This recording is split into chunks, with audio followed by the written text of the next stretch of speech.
Dalam rangka memperingati Haul ke-18 Jenderal M. Yusuf, berbagai macam kegiatan dilakukan oleh pihak panitia di Masjid Al-Markas, salah satunya dengan mengadakan sejumlah perlombaan.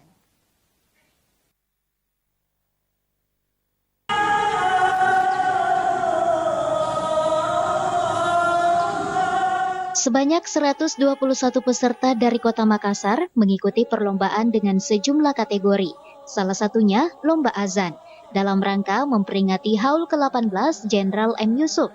Kegiatan tersebut dilaksanakan di lantai 2 Masjid Al-Markas Al-Islami.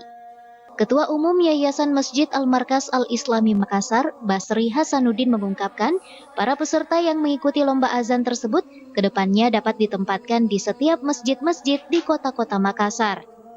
Tidak hanya itu, ia juga mengungkapkan pemenang lomba azan akan dimanfaatkan di Masjid Al-Markas.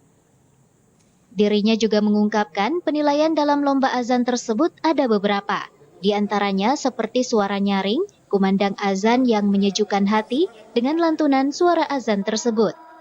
Ia juga memberikan motivasi kepada seluruh peserta agar mengeluarkan kemampuan terbaiknya dalam mengikuti lomba agar mampu meraih juara. Kita juga selenggarakan lomba azan ini ya. Ini untuk bisa kita manfaatkan dalam memilih ya, muazzin-muazzin yang baik yang bisa dimanfaatkan di masjid-masjid di Makassar, kota khususnya ya.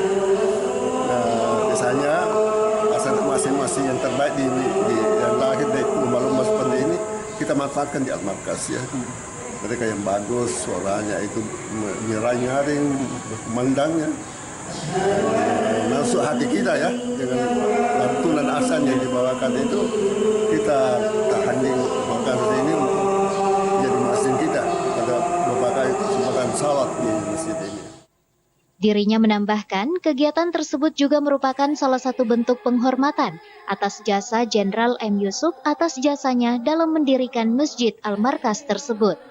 Ardi Jaho, Slebes TV.